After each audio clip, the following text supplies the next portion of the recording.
eu sou o Ricardo, esse é o Veganismo Acessível. E hoje eu estou sozinho, a Carol não pôde participar, mas eu estou com um convidado muito especial, que é o Renato Bittencourt. O Renato, ele é professor de filosofia e ele tem uma vida na militância vegana já de muito tempo. E eu quero que ele se apresente, mas antes de começar também, eu quero deixar claro que este episódio ele é especial, porque eu estou tentando gravar com o Renato já há muito tempo. E a gente vai falar sobre o movimento vegano, mas como movimento político também, e como que a gente deve e pode transformar o movimento vegano no que ele é em essência, que é um movimento político. Tudo bem, Renato? Tudo ótimo, Rica. Pô, é um prazer, viu? Eu sempre escuto podcast, né? Principalmente quando eu tô na cozinha, ou seja, todo santo dia.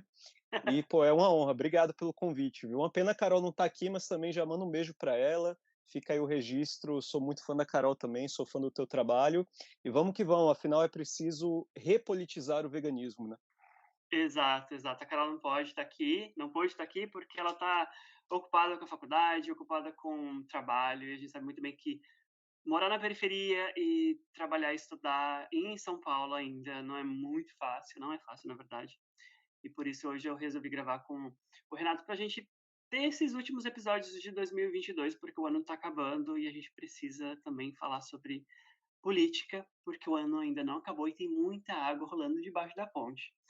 E eu queria falar com o Renato sobre o movimento vegano, como ele está hoje, quais são as perspectivas e como que ele vê o veganismo no futuro também. A gente sabe que o veganismo ele é um movimento separado, ele é um movimento dividido. Eu mesmo sou uma pessoa que tem um problema com muita gente dentro do movimento vegano, como vocês sabem muito bem. Somos Infelizmente, dois. você sabe muito bem, né, Renata? A gente tem um problema muito grande com pessoas. A gente somos seres plurais, somos né, seres individuais, assim, a gente é muito diferente um do outro, É, mas o importante é a gente sempre respeitar a opinião dos outros, porém, nem sempre dá pra gente tolerar certas coisas, né? E, exato. né, Renato? E eu queria que você falasse um pouquinho de você também, de como que você começou dentro do veganismo, se apresente, fale um pouquinho de você. Tranquilo, vamos nessa, né? Para quem não me conhece, tá me ouvindo aí pela primeira vez. Meu nome é Renato Libardi, né? Eu sou daqui de Recife, apesar desse sotaque um tanto paulistano, né? Que eu aprendi a cultivar desde muito cedo. Fui morar em São Paulo. Mas é isso, eu sou recifense, sou pernambucano, trabalho em Alagoas, sou professor do Instituto Federal, o IF, campus Maragogi. Eu trabalho, né, no Caribe brasileiro, né, bem paradisíaco lá, mas eu não consigo dar um mergulho porque eu estou sempre dando aula de filosofia, né, e trazendo também o veganismo para dentro da sala de aula, para fora da sala de aula, para os projetos de pesquisa, ensino, extensão, e também para a militância, que é o meu foco atual, né? É fazer um veganismo inclusivo, um veganismo que não tenha espaço para racismo, para LGBTfobia, para capacitismo, para tantas opressões que a gente olha assim, né? E vira e mexe a gente pensa, poxa, o nosso movimento ele anda tão despolitizado. E aí eu até faço uma provocação. Ele já nasceu um tanto despolitizado quando a gente vai pegar a história, né, da Vegan Society. Lá em 44 era uma pá de gente branca, inglesa, norte-globalista e tal, não tirando o mérito do que foi feito, mas muita, pouquíssima gente sabe que naquela época, 1944, havia uma política de Estado da Inglaterra, da monarquia, inclusive, que era o Dig for the Cave, alguma coisa assim, que é tipo, seria você mesmo plantando na sua casa seus vegetais, incentivando uma dieta vegetariana. Porque, pô, a galera estava em guerra, e a carne na guerra, a Carol Adams fala isso, né, no Política Sexual da Carne, Uhum. em tempos de guerra, a carne é exclusivamente um privilégio masculino e um privilégio militar, inclusive. Então a galera foi incentivada a adotar uma dieta, veja o nome, dieta vegana, vegetariana, e claro, a galera já queria promover isso. Tanto é que a Vegan Society, eles até fizeram uma movimentação muito interessante, que foi a de focar na ética animal. Focando na ética animal, eles perderam tantos seguidores, tantos sócios e tanto dinheiro que eles desistiram da ideia e focaram apenas na dieta, lançando livros de receita e tal. E aí o veganismo ficou conhecido mundialmente como uma dieta, sobretudo uma dieta de gente branca, europeia, elitizada. Então, isso chegou aqui no Brasil de alguma forma com as ONGs liberais. Mass for Animals, Animal Equality, né, não sei nem se eu posso citá-las aqui no podcast, tá? Pode sim, porque eu tenho ligação com nenhum, né, então você pode falar. Pronto, perfeito, né, então se a galera não me processou ainda, quem sabe um dia eu sou notado por essa galera, tomara que não, né, mas enfim. A ideia é a seguinte, é muito simples, né, o nosso veganismo, né, que tem que ser político, ele precisa ter uma base popular, né, por isso que a gente chama o nosso veganismo de veganismo popular, né, a gente fala: "Ah, veganismo popular é poder popular". Quando a gente está falando isso, a gente não está falando, por exemplo, só de receita barata. É claro que é legal umas receitinhas, eu adoro receita, adoro ver as receitas, tem muito Instagram bom com receita, muita rede social que trabalha com isso, mas o veganismo não pode se limitar a isso, né? Você sabe disso melhor do que ninguém, né? Tá aí no centro do capitalismo global e sabe o quanto liberal é o veganismo por aí também, né, não, Rica? Fala aí um pouquinho. Sim, você falando de receita, a gente também tem que dizer que tem uma galera preta, né, fazendo receita e ressignificando o que é a receita, né, dentro. E eu Exato. tenho um dado muito importante, eu não lembro agora onde eu vi, mas, a comunidade preta afro-americana, né, é uma das maiores de veganismo. Eles consomem muito, a maioria dos restaurantes que eu vejo nos Estados Unidos são de pessoas pretas. E Olha aí. assim, eu acho isso incrível, né, porque eles também trazem ancestralidade para a comida, para o prato, né, que os ancestrais comiam muita coisa vegana, e a gente sabe muito bem disso. Mas sim, não, e falando também, né, de questão de receita, a Thalita Xavier tá aí, tem tantas outras, né, Opa, então, a gente adora a inclu Thalita. inclusive eu estava com a Ellen Munielli, né, que até já ficou conhecidas por muitas receitinhas legais, né, a nossa Aham, ecofada. Estava com ela agora, ela e a Sandra Guimarães, que era basicamente assim um encontro, né, da uva, e ela estava falando sobre essa questão alimentar, né, inclusive eu até lembrei do termo, né, nutricídio, né, do Laila África, que remonta exatamente isso, né, a essas epistemologias afrodiaspóricas que foram muitas vezes apagadas, né, no Ocidente branco, sobretudo com os produtos de origem animal, que eram produtos, sobretudo europeus. No Brasil, por exemplo, né, a Sandra fala num artigo que ela fez no Dia Mundial do Veganismo, anos atrás, que foi publicado no site do MST, né, do Movimento Sem uhum, Terra. E sim. ela remonta que a ideia da colonização no Brasil não existia, por exemplo, bois no Brasil. A alimentação indígena, a alimentação dos povos originários, era, sobretudo, vegetal. Claro, havia caça, havia pesca, havia, mas em escala muito menor, né, do que a alimentação vegetal, que é a alimentação da maioria dos povos do mundo, inclusive. Essa coisa de se entupir de carne, se entupir de laticínio, ela é uma coisa não só europeia, mas ela é muito derivada da Revolução Industrial e da chamada, a famigerada, né, Revolução Verde e tal. Né? Enfim, e aí tem muitos problemas em relação a isso, porque a gente, além de estar adoecendo a galera, a gente está tratando agora de um movimento que é o veganismo, que é de Uhum. alcance internacional, de alcance global, e a galera está dizendo, olha, o veganismo é uma receita cara, inacessível de gente branca. E a gente pensa, poxa, olha quanta gente, né, quanta gente preta, periférica, está fazendo trabalhos tão legais, né? Então acompanha aí essa galera nas redes também, vale muito a pena, até porque essa galera não fala só de receita, né? Toda vez que você vai ver um Instagram desse pessoal, né, que faz receita, mas também é politizado, ou politizada, ou politizade, essa galera está falando de política também, está fazendo um resgate epistemológico, um resgate cultural, né? É basicamente isso. Exato. E voltando a falar sobre isso também, eu tive um grande problema nessas eleições, falando sobre eleições, falando sobre política, que Putz. esse é o, né, eu fiquei frustrado, mas eu já sabia, disappointed but not surprised, com a questão da maioria dos influenciadores com muitos seguidores, a Pô, maioria branca, claro, que só posta receita, ninguém se posicionou, todo mundo quietinho, né. verdade. Todo mundo em silêncio, aí você vai ver que eu não tenho tantos seguidores assim, por exemplo, A a Ari, né? a Ari, obrigado, a memória aqui de velho, a Ari perdeu, sei lá, 5.000 seguidores, eu também perdi um monte de seguidores, assim, a gente teve que se posicionar, a gente se posiciona já todos os dias, mas a gente teve que Verdade. reforçar o nosso posicionamento, e a gente acabou, foi uma limpa que eu não precisei fazer, mas aconteceu, E eu tenho um grande problema com essa questão da receita, justamente por isso, porque eles colocam a receita ali na sua cara, mas não falam, Uhum. tipo: sei lá, uma feijoada vegana. Mas por que que existe a feijoada? Vamos falar sobre a feijoada, historicamente falando? Qual que é a história da feijoada? Pois Não é. existe isso. Ninguém fala nada. Então, assim, feijoada por feijoada, eu pego, sei lá, eu busco na internet, nem procuro nas redes sociais e faço uma feijoada vegana, entendeu? Então, assim, acho que a gente também tem que utilizar a internet, as redes sociais, de uma forma inteligente e Sim, politizada, porque essa galera ela não perfeito. faz isso, né? Ela só pela publi, só pela grana, e esquece que o veganismo é um movimento político, né? Exato. E é aquela coisa, a alimentação é só uma parte, uma entre tantas coisas que o veganismo adere. Afinal, por exemplo, se a gente for falar só de alimentação, a gente teria que considerar que qualquer coisa vegetal seria vegana?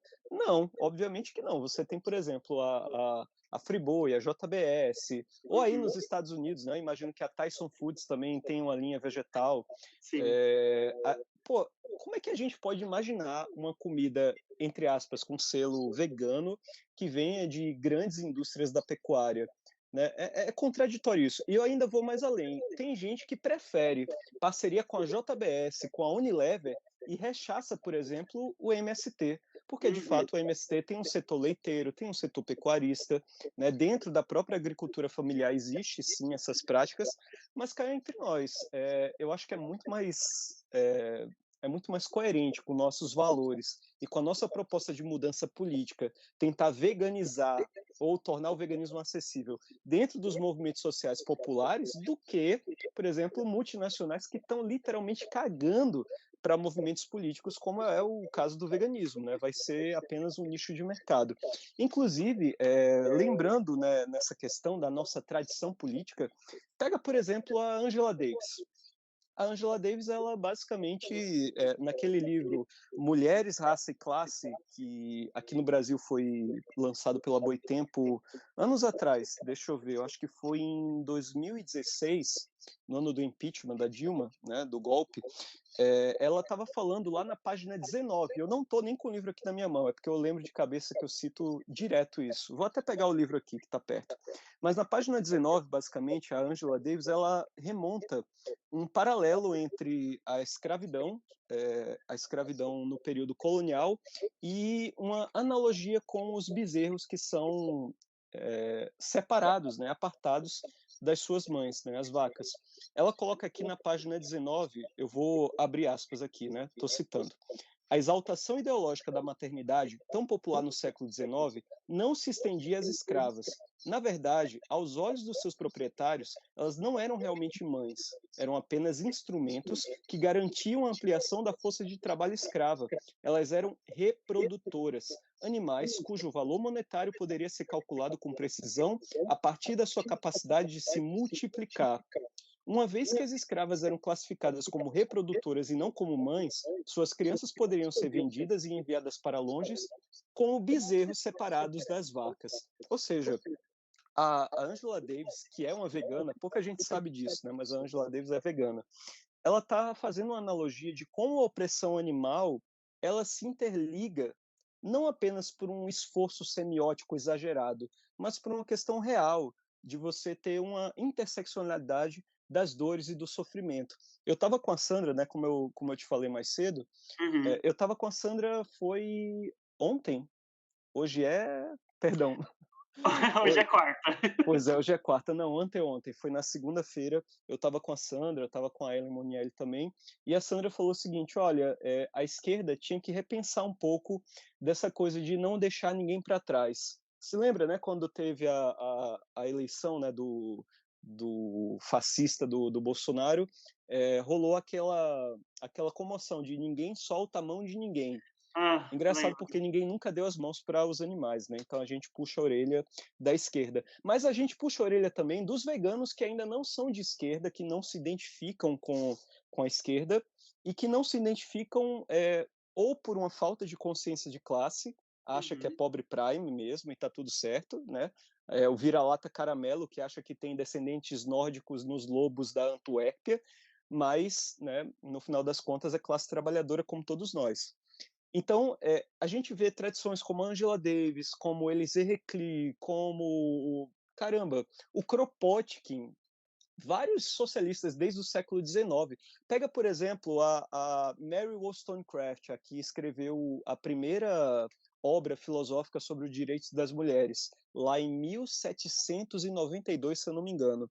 Ela é a mãe de Mary Shelley, a escritora de Frankenstein, casada Sim. com Percy Shelley, né, a Mary Uhum. Shelley. E a própria Mary Wollstonecraft era casada com William Godwin, um dos socialistas mais influentes da época.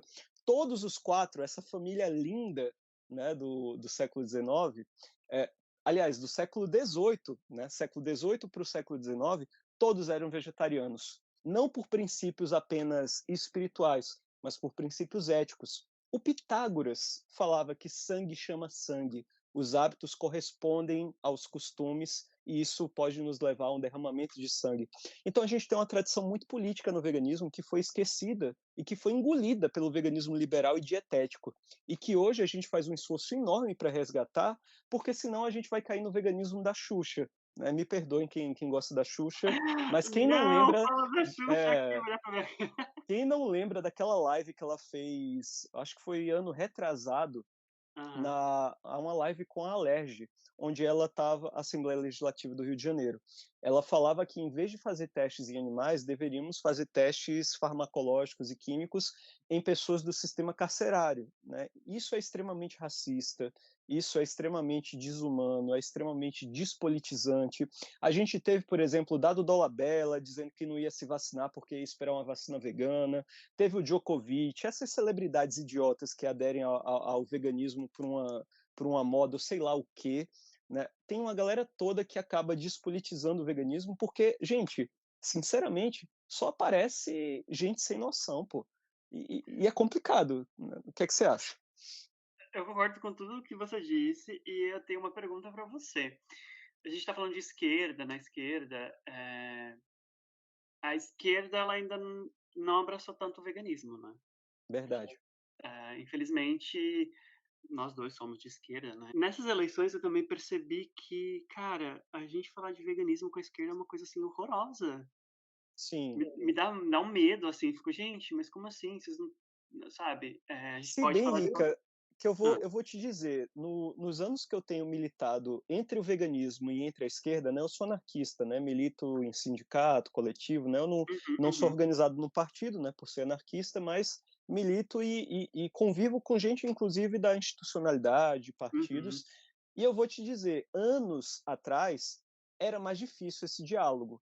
Tá. Atualmente a coisa está ainda tímida, é verdade, mas eu sinto uma abertura Caminhante. muito maior, principalmente depois do passando a boiada com Salles, com Bolsonaro, com o Isso. agro, né? Então, assim, talvez a gente tenha uma virada, principalmente nesse ano que está vindo aí. Só que o nosso Sim. trabalho vai ser ainda muito maior, porque o Lula está prometendo picanha, né? A volta da Ai, felicidade. meu E, Deus gente, do céu. a gente quer que o povo coma muito bem, que encha o bucho valendo, massa. Mas a gente precisa lembrar que a pecuária no Brasil lidera com folga todos os índices de violência no campo, não só violência animal, viu? Violência contra povos indígenas, contra quilombolas, contra camponeses. É essa Uhum. galera que, inclusive, é a mesma galera da bancada do boi, é a mesma galera da bancada da bala também, que mata ambientalistas, que faz o nosso país ser um dos países mais violentos para ambientalistas. Então, essa Sim. galera da esquerda precisa ficar de olho aí. Primeiro porque o Lula, né, junto com o Alckmin aí, a galera liberal todinha, né, não vai prometer muita coisa, né? Então a gente tem que pressionar sobretudo nas ruas. Sim, e, falando sobre política também, óbvio que hoje você está falando sobre isso, esse ano a gente teve bastante gente do veganismo se elegendo, né. Verdade. Pessoas que a gente gosta, algumas não, né, Outras tantas não, verdade. outras tantas não. Assim, teve uma galera do PSOL, principalmente em São Paulo, que eu acompanhava já, não se elegeram, claro, né, por serem feministas, veganas, aquela coisa toda, a galera já olha meio torto, não se Uhum. elegeram. Mas eu vejo que, assim, tem, pontos, assim, dentro de determinados partidos que a galera o veganismo ele tá conversando com, outras minorias e outras frentes, né, como o feminismo, como o movimento preto, e o veganismo ele tá ali, presente. E como você mesmo disse, ele tá tímido, tá engatinhando, mas a Sim, gente tem que levar ele, tem que falar mais, mais e mais e mais para as próximas eleições, porque quando a gente piscou, já tem eleição de novo, né. exato. 2 em 2 anos, né, porque a gente não pode pensar só no federal, né, tem o nível estadual, municipal também, né. E é isso, Rica, quando a gente fala de política, muita gente inclusive acha que a única saída é a Uhum. institucionalidade, né, então, ok, a institucionalidade faz políticas públicas, é importante que a gente ocupe a institucionalidade. Vocês estão ouvindo, sim, um anarquista defendendo que é possível, eh ocupar, de alguma maneira, a institucionalidade, mas mais importante ainda é a gente manter o pé firme no chão, no trabalho de base, junto ao povo, para que a gente possa radicalizar o debate, para que a gente possa ser mais combativos e não ser tanto, digamos assim, aquela esquerda liberal, reformista, entreguista, né, aquela esquerda que não vai para as ruas, né? As ruas estão ocupadas pelos bolsonaristas, roubaram as nossas táticas, radicalizaram para o lado do mal, da força, digamos assim, e a gente está aqui vendo a história pelas redes sociais, dizendo, não, quando chegar 2023, quando o Lula assumir, cara, quando o Lula assumir, pode ter certeza que a galera ainda vai estar lá. Veja o Congresso que foi eleito, veja o Senado, veja os governadores, majoritariamente homens, hétero, cristãos, brancos e conservadores, né, religiosos e tal. É complicado. É complicado e, cara, você falando também dos Estados Unidos, eu fico assim, eu fico é assim, eu não voto ainda aqui, né, então pra mim eu só fico, tipo, observando. O meu companheiro, ele vota, né, e eu tento ajudar ele da forma que eu posso, porque, cara, é engraçado como o americano médio, ele não é politizado.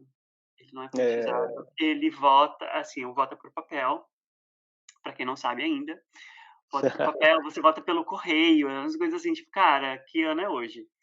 E uau. aí aí assim, as opções das últimas eleições que teve agora, foi para acho que governador, foram alguns cargos, né, depois do presidente que teve, e eu fui pesquisando as opções, porque eu realmente não conheço as pessoas, porque eu mudei de estado, e cada estado obviamente tem governador, enfim, cada estado é estado. E eu fui pesquisando, né, porque eu não conheço o nome de pessoas e tal, políticos, enfim. E aqui são praticamente 2 partidos só, né, democratas e republicanos. Aí fui pesquisando, amigo, a maioria é a galera de chapeuzinho de boiadeiro, Uhum. branco e cristão. E eu fiquei tipo: "Oi?". Oi, é triste, né? Até os democratas. Eu falei: "Oi?". Assim, as opções que tinham 2 mulheres pretas. Falei: "Vamos votar nelas". Sim, E sim. aí eu pesquisei quem que era e tal, era obviamente democratas, nã-nã-nã e tal.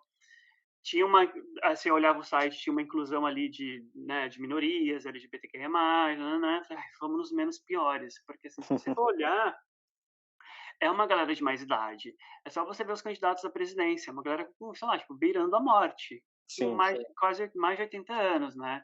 E a gente for olhar também as próximas eleições daqui, vai ser quem? Kanye West, o Trump de novo, Caramba, sabe-se lá nossa. quem. Então, assim, e também falando sobre os Estados Unidos, a galera vegana aqui, ela não é nada politizada. Teve Uma uma pena, né? questão uma pena, uma gigantesca, porque, assim, se você for pensar, a maioria das marcas que tem nos mercados são só marcas de, sei lá, Danone, Unilever, Nestlé. Sim. Teve aquela questão que eu comentei, você deve ter ouvido, falando aqui sobre a questão do evento que ia ter na prefeitura aqui da minha Eu cidade. lembro, eu Você acompanhei. lembra, né? Aí eu fui pedir ajuda. Eu não conheço nenhum ativista aqui, eu não converso com muita gente, não tenho muitos amigos. Eu falei, tá, vou pedir ajuda para quem? Fui entrando nos grupos de veganos que tem aqui na Flórida, fui chamar a galera, uma galera totalmente não politizada, é uma galera que é filiada ao PETA, Mercy for Animals e blá blá blá. Ah, imagino. Tive que E me. ainda Ah, vou fazer um parênteses aí, viu. Mesmo aham, a galera, por exemplo, do Direct Action, ou de outros grupos como o Animal Save Movement, mas principalmente Direct Action, que tem uma pegada um pouco mais entre mil aspas, mais politizada, mil aspas Uhum, mesmo, tá? É uma galera que, assim, a gente chama aqui no Brasil, né, de veganismo abolicionista, que uhum. originalmente era uma corrente muito massa, muito foda, mas que virou uma corrente, assim, que não é liberal, mas também não é politizada, então entra todo tipo de pessoa fanática, de pessoa sem noção. Aqui no Brasil tem caso até de gente neonazista que milita nesses grupos. Não vou falar quais, senão eu vou tomar um processo, né? Afinal, eu não tenho mais os prints. Eu tinha prints, tá? Eu mandei até Caramba. pro Cauã lá da Antar São Paulo, eu mandei, mas faz Aham. tanto tempo que eu não sei se ele guardou, eu não tenho como provar mais, porque eu já não tenho mais Facebook, mas tinha gente lá em São Paulo que aceitava nazista, neonazi ou ex-nazi, não sei se ainda é nazi, nos seus grupos de veganismo abolicionista. Então, assim, é complicado, porque até aqui no Brasil, até nos Estados Unidos, até grupos que não são assumidamente liberais são despolitizados, porque, por exemplo, vamos falar do Anonymous for the Voiceless. Aham. Eles têm um alcance global, inclusive aqui no Brasil, imagino que nos Estados Unidos, mas pega, por exemplo, o Paul Bashir, né, que tem amigos supremacistas brancos, né, ou que aceita o Anonymous for the Voiceless, não tem uma formação política onde eles filtrem quem entrem. Basta que você tenha uma adesão mínima a esse tipo de veganismo abolicionista, mas eles falam, nós não somos nem de esquerda nem de direita, e estamos cagando para a política e o veganismo é um movimento só para os animais. A gente não vai falar mais de nada. Não vai falar de feminismo, não vai falar contra o racismo. E aí eu penso, poxa, a quem interessa um veganismo que não fala de racismo? Interessa aos racistas. A quem interessa um veganismo que não fala sobre feminismo? Interessa aos machistas. A quem interessa um veganismo que não fala da LGBTfobia? Interessa aos LGBTfóbicos. Ou seja, é uma galera que permite é, uma, uma, uma adesão a um veganismo completamente assim, é um Frankenstein. Pô, pior que Frankenstein é um monstro legal, né? É da Mary Shelley. Mas Coitado enfim, do Frankenstein, eu é gosto dele. literalmente um monstro composto por várias partes esquisitas, né? Uhum. E incluo também as feministas radicais que são transfóbicas, né. Exato. Inclusive eu já tive problema com elas, tem uma que sempre tá comentando coisas horríveis sobre mim, sobre a Carol, e ela é transfóbica. Poxa. E ela se diz abolicionista, mas só que ela é transfóbica, e ela me chamou de: "Você é machista, você tá me calando". Eu falei: "Mano, você é transfóbica, oi, tipo, não vou dialogar com Pois é, você". porque assim, no mínimo, o que a gente espera do nosso veganismo é que ele Uhum, dialogue com as pessoas e que dialogue com as pessoas certas. Eu não quero dialogar com racista, eu não quero dialogar com supremacista, eu não quero dialogar com o bolsonarismo, por exemplo. Eu posso até dialogar com as pessoas que votaram no Bolsonaro, que são pobres, que tiveram alienação dentro da igreja, não tem problema nenhum, o trabalho de base está aí para isso. Mas pessoas da classe média alta, assumidamente bolsonaristas, pró-tortura, que trabalham com fake news e coisa do tipo, não é essa galera que me interessa. Por que o veganismo popular fala veganismo popular é poder popular? Qual é a nossa crença? Qual é o nosso credo? Qual é a nossa, digamos assim, a nossa meta? A nossa meta é conquistar a classe trabalhadora, a massa.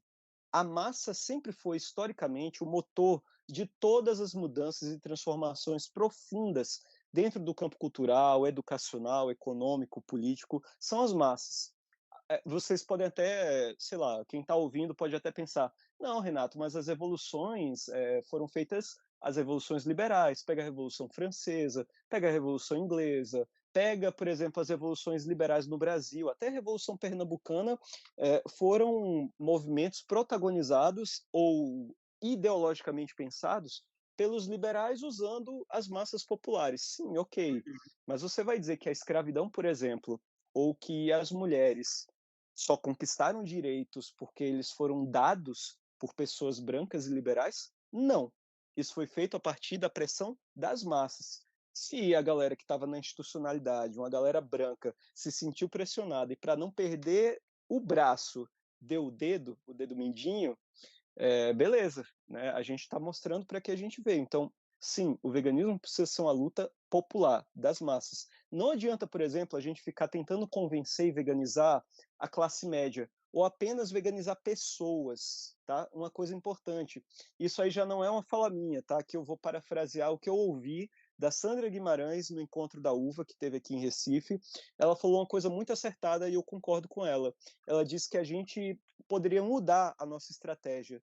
Em vez de só ficar veganizando pessoas, que é o que em geral o veganismo tradicional faz, deveríamos veganizar espaços.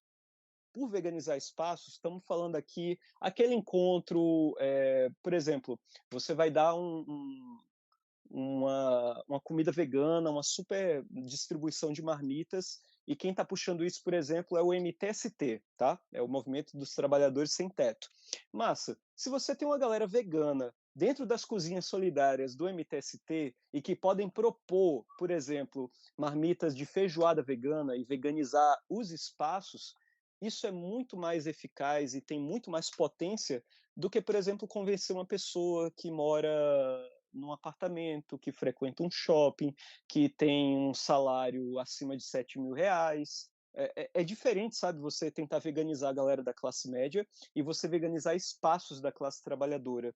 E por veganizar espaços da classe trabalhadora, a gente não está falando aqui de doutrinar de maneira sutil a galera, de fazer uma manipulação e de usar essa galera como manobra de massa para o nosso movimento. Não, a gente está dialogando de forma sincera. A gente, inclusive, está nessas pautas, a gente está dentro do MST, do MTST, do MLB, tá? Não confundir com o MBL, não, tá, gente? MLB, Movimento de Luta nos Bairros, Vilas e Favelas.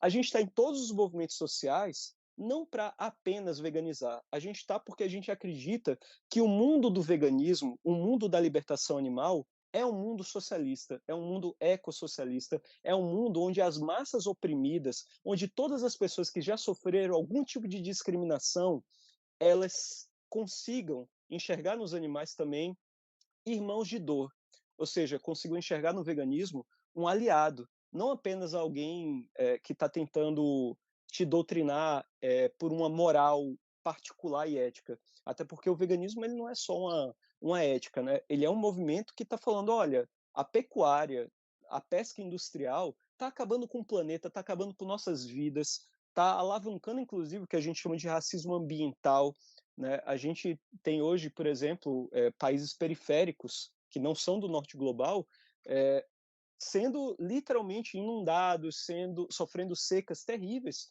por conta do que acontece na agricultura intensiva desses países do primeiro mundo. Né? Você pega, por exemplo, Estados Unidos, ou você pega, por exemplo, as políticas dos países do norte global que produzem, por exemplo, alta tecnologia, né, nos seus países, mas Uhum. têm as suas subsidiárias, por exemplo, de fertilizantes químicos, de pecuária, de commodities como cana-de-açúcar, indústria sucroalcooleira. Eles vêm aqui para o sul global, primeiro, para burlar a legislação, pagar aos operários menos do que pagaria no norte global, nos Estados Unidos e na Europa, por exemplo.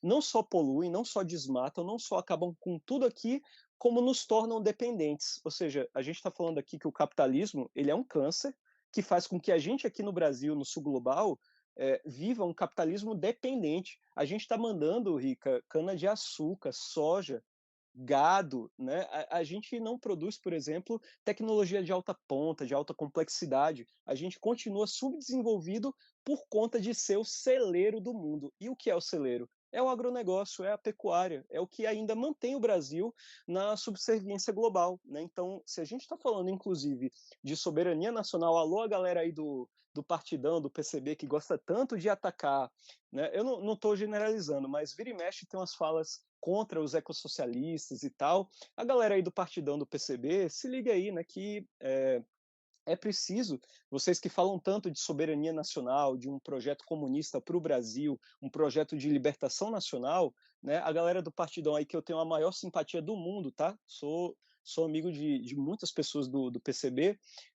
Se atentem a isso, tá? Que se a gente está falando de periferia do globo, se a gente está falando de capitalismo de dependência, se a gente está falando que nós somos o celeiro do mundo, vamos parar de ser o celeiro do mundo. Vamos parar de ficar plantando soja para alimentar o gado estrangeiro, ou até o gado nacional que vai ser vendido para o estrangeiro também. Vamos focar na agricultura familiar, vamos focar na agroecologia, vamos focar na reforma agrária. tudo isso faz parte de um plano muito maior, né, que é um Hum. projeto de libertação que inclui a todo mundo. Vê, a gente está falando aqui de animais, de camponeses, de sem terra, de sem teto, de pessoas pobres, de colocar comida na mesa, porque quem coloca comida na mesa aqui no Brasil, 70% é agricultura familiar. Né? Então a gente está falando que a nossa revolução vegana, do veganismo popular, ela inclui isso tudo. Olha que riqueza. A gente está falando de dar um soco em cada cara opressora desse mundo. Está falando de dar um soco no colonialismo, está falando de dar um soco nas indústrias que mais poluem, que mais degradam o meio ambiente. A gente está literalmente combatendo tudo. Só que para isso a gente não pode só ficar veganizando a classe média. A gente precisa se organizar e começar a militar, né, seja em partidos, seja em coletivos, seja em movimentos sociais. A gente precisa, fazer trabalho de base. Precisa transformar o ativista que existe em cada um de nós em um militante.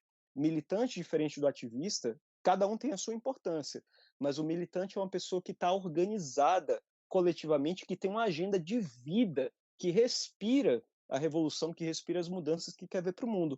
O ativista, em geral, é uma pessoa que faz muito, mas faz muito, às vezes, de maneira isolada, e não tem a mesma potência, não tem a mesma força que o militante. Então é preciso que a gente transforme o ativista em militante. Se não é possível, que bom que ainda existem muitos ativistas que, de maneira isolada, de maneira às vezes muito limitada por uma questão geográfica ou até econômica, fazem já muito, mas se possível, se organizem em algum lugar. Você que está me ouvindo aí, se organize o mais próximo de você, seja num partido, seja num coletivo, seja num movimento social, no seu sindicato. Se você é estudante, está me ouvindo aí, você que é menor de idade, você que está na escola, você pode organizar o seu grêmio escolar, o grêmio estudantil. É isso, se organize, é a palavra do dia. E você falando sobre a questão de, né, a gente ser o celeiro, né, do mundo, tem a questão também da tecnologia, né? No Brasil, a gente sabe muito bem que as cabeças pensantes, a maioria da galera que trabalha com tecnologia foi embora do Brasil, né? Pois é. Acho que teve uma matéria, não lembro qual meio que publicou, que justamente falou sobre isso, que as cabeças pensantes foram embora do Brasil, porque o Brasil ele não é um país que investe em ciência ou em tecnologia. E eu tenho uma pergunta para você, amigo. A gente Perfeito. está falando sobre conversar, sobre politizar, né, os grupos, os meios onde a gente está, falar sobre veganismo. Você acha que a gente deve continuar tentando falar com o veganismo liberal? Não com o veganismo liberal das pessoas que encabeçam o veganismo liberal no Brasil. A gente sabe de Entendo. quem a gente está falando, né? Mas eu estou Sim. falando dessas pessoas que estão ainda nessa bolha e seguindo essas pessoas. Você acha que a gente ainda deve tentar dialogar com eles quando eles estão abertos, principalmente quando eles vêm falar com a gente? Ou você acha que eles devem quebrar a cara e ver no que dá? Você acha que a gente ainda deve gastar essa energia? Porque eu, particularmente, eu tô num estado já de exaustão, assim, eu tô exausto, porque é exaustivo, É, cansa de muito. fato. De fato, você sabe como cansa, a gente fala A, a pessoa entende B e vai fazer o C. Então, o que que você acha sobre isso? Você acha que a gente ainda deve conversar com pessoas que ainda estão abertas ou você acha que não, a gente tem que ir por outro meio? Olha, Rica, em geral, eu acho muito mais fácil uma pessoa de fora do veganismo compreender a proposta, por exemplo, do veganismo popular, do que uma pessoa que já está no veganismo liberal há um certo tempo, porque, vamos lá, né, tem gente que entra assim, cai de paraquedas e cai no SVB da vida, e não tem muita culpa disso, porque foi a primeira coisa que viu nas redes sociais, porque eles têm mais alcance, né, tem isso também. Mas vamos lá, eu vou te dar um exemplo do que aconteceu aqui em Recife, tá? Uhum. Aqui em Recife tinha um grupo da SVB, né? A SVB ainda existe aqui em Recife, de maneira muito tímida, de maneira minúscula, graças a Deus, tá? Você que é da SVB Recife está me ouvindo, venha para o nosso lado antes que seu barco afunde. Mas vamos lá, o que aconteceu? Teve uma galera que ficou puta na época por conta do selo vegano, né? Em coisas da Sim. Unilever e tal, e eles estavam tentando disputar a presidência, que acabou sendo vencida pelo atual, né? O Ricardo Laurindo, né? Uhum. E, bom, essa galera não aceitou a diretriz da SVB, né, sobre selos veganos. Assim, eu até conversei com alguns deles. Eu falei, poxa, mas o problema era só o selo, não era o veganismo liberal em si, não era, tipo, todo o resto. A A galera, não, todo o resto incomodava também, mas o que acabou incomodando e fazendo com que a gente saísse da SVB foi o selo. Aí eu, beleza. Essa galera atualmente migrou de um veganismo liberal, sabe para quê, Rica? Para uma coisa muito boa.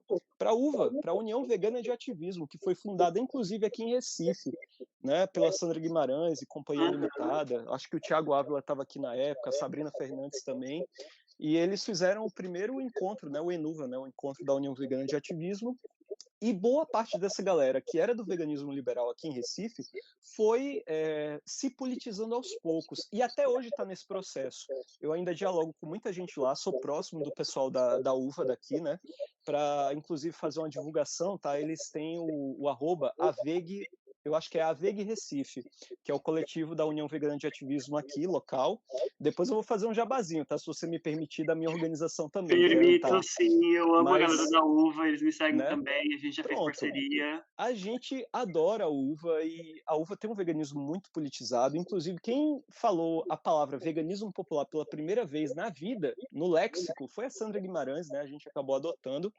E é isso, assim, eu acho que para quem caiu de paraquedas, para quem não de fato corrobora ideologicamente, conscientemente com o veganismo liberal, dá sim para dialogar. É cansativo? É. Mas, assim, é um trabalho que também precisa ser feito, porque já é pouca gente dentro do movimento vegano. Você sabe disso, né? E se a gente não tiver uma galera para tocar esse trabalho junto, né, um trabalho coletivo, que é um trabalho, assim, é um trabalho hercúleo, a gente precisa, sim, convencer essa galera, mas, atualmente, qual é o nosso foco? Por exemplo, a minha organização, a ANTAR, a gente foca nos movimentos sociais. A gente não está preocupado primeiro, nem pregar para convertido e nem pregar para o veganismo liberal, né? Se a galera do veganismo liberal quiser dialogar com a gente aceita todos os convites para dialogar, sempre, tá? Mas o nosso foco mesmo, em vez de, por exemplo, tem uma galera que vira e mexe, vai, por exemplo, São Paulo, uma galera vai para a Avenida Paulista, coloca uns cartazes, joga um sangue falso, faz uma encenação, chama a atenção de muita gente que está passando ali, mas é isso, acabou-se. Aqui em Recife acontecia a mesma coisa com o meu antigo grupo. Fazia cartazes, sangue falso, encenação, chocava, fazia fotos lindas que não deixavam a nada a desejar para os movimentos europeus, né? O Animal Save Movement, o 269, enfim, não deixava nada a desejar para ninguém fora. Mas vamos lá, efetivamente, qual era o nosso impacto, popularmente falando? Mínimo, nulo, quase zero, porque a gente não estava inserido em nenhum movimento social, em nenhum partido, em nenhum coletivo, em nenhum sindicato. Ou seja, a gente precisa fazer mesmo esse trabalho de convencimento das massas. Se tem uma galera do veganismo liberal querendo vir para o nosso lado, ou pelo menos dialogar, beleza, só que a nossa energia mesmo, vamos dizer, 99% tem que ser para os movimentos sociais. 1% a gente dedica a fazer essa conversa informal, tentando, quiçá, né, fazer com que uma pessoa que caiu no veganismo liberal ela venha para o nosso lado. Porque, em geral, de duas uma. Ou a pessoa vai tomando consciência própria da merda que está inserida. Foi o meu caso. Eu não caí no veganismo liberal logo de cara, mas eu caí nesse veganismo abolicionista, moralista, de estilo europeu, que eu vi, porra, não casa em nada com meus ideais políticos. Tô fora. Caí fora, beleza. Fui para onde? Para o veganismo popular. Então, eu acho que é um movimento natural. Populares, as massas. Ponto. Incrível. A gente falou só um pouquinho, amiga. A gente já está aqui nessa conversa há 46 minutos. Ui. Não. Maravilhoso. Eu queria que você deixasse livros de indicação para a galera, para eles entenderem mais sobre o movimento popular, né, do veganismo também. Enfim, para eles abrirem a mente. Também quero que você deixe o seu user do Instagram, o que mais você quiser também deixar dos seus grupos, né, da UVA, enfim, do Antar, tudo que você quiser. Esse espaço é para você falar o que você quiser agora. E é isso. Eu também quero agradecer muito por você ter participado. A gente pode gravar muitos outros episódios, inclusive. Olha, eu tô super aberto a toda vez que vocês quiserem me convidar. Eu sou fã mesmo, fã de carteirinha. Quando lança um episódio, eu já tô escutando. Eu nem demoro porque eu cozinho pelo menos umas 3 vezes por dia. Então eu sempre estou escutando o podcast, porra, e sempre com muita alegria, porque vocês trazem muita informação, informação de qualidade, debates reflexivos e, claro, inclusive o bom humor, o bate-bola que vocês fazem, você e a Carol, é muito legal. Então, assim, é gostoso de ouvir o podcast. Eu que agradeço o convite. E a gente pode gravar outros temas também. Também já fica aberto aqui o convite para você voltar mais vezes, Opa, para a gente demorou. gravar, sim. E eu queria que você deixasse seu user do Instagram e queria também que você pudesse deixar indicação de livros, onde a galera pode encontrar material para ser uma pessoa Opa, mais politizada dentro do veganismo. tranquilo, Rica. Bom, então é isso. Vou fazer minhas considerações finais, as indicações. Agradecer mais uma vez pelo convite. Nossa, é uma honra, é um privilégio, na verdade. E bom, vamos lá. O meu arroba é o arroba Renato Libardi, Libardi, tá? Um sobrenome italiano aí da classe trabalhadora do norte, né? Norte da Itália, imigrante e tal. E bom, é isso, o arroba Renato Libardi, mas também quero deixar o arroba da minha organização, que é arroba Antarvigan, tá? Eu imagino que vai ficar depois na descrição aí do podcast, Vai enfim, sim. acessem aí. Tem o meu local aqui, arroba AntarVeganPE, de Pernambuco, né, claro, tem o nosso núcleo local, mas também quero deixar outras indicações, não só de livros, mas de grupos também, tá? Você que é mulher, você que é feminista, que está ouvindo aqui a gente, tem a União Vegana Feminista, tá? Que é a UVF, eu acho que o arroba delas é arroba União V Feminista, tá? Quase certeza que é isso. E bom, a indicação, inclusive, que eu vou fazer de livro, tá disponível tudo, tá? Tudo tá disponível no nosso Linktree, né? O Linktree da Antar é o mesmo link que eu uso na minha bio no Instagram, tá? Vocês podem acessar lá, que é a mesma. Lá tem uma série de materiais, artigos, livros, revistas, documentários, tudo sobre veganismo político, inclusive, se vocês quiserem também, a gente tem não só disponível o PDF, mas eu vou dizer, gente, apoiem as livrarias pequenas, né, as pequenas editoras, tá? A editora Terra Sem Amos, tá? TSA.editora, né, o arroba deles, eles lançaram o nosso livro, o livro da Antar com a União Vegana Feminista, chamado Antiespecistas, o Manual do Veganismo Popular e Revolucionário. Essa é a principal indicação que eu gostaria de deixar aqui. Tá disponível no nosso Linktree? Tá, mas ele custa apenas R$ 15. Ele é todo bonitinho e você vai estar ajudando uma editora fenomenal que faz um trabalho excelente. É uma galera lá da Paraíba ou Piauí, né? Me perdoem, é uma galera daqui do Nordeste, tá? Que faz um trabalho fenomenal. Bom, vou indicar também para quem está começando no veganismo, começando mesmo, tá? Você pode ler A Política Sexual da Carne, da Carol Adams, leia com muitas ressalvas mesmo. Pode ler o Peter Singer, O Libertação Animal, é um clássico, mas sabendo que o Singer, ele é muito mais, o flerte dele é com o veganismo liberal. Tem um outro livro dele que é uma merda, que ele defende bilionário, defende o Bill Gates, então assim, leia o Singer, mas só a título de filosofia, não de Sim. política, pelo amor de Deus, tá?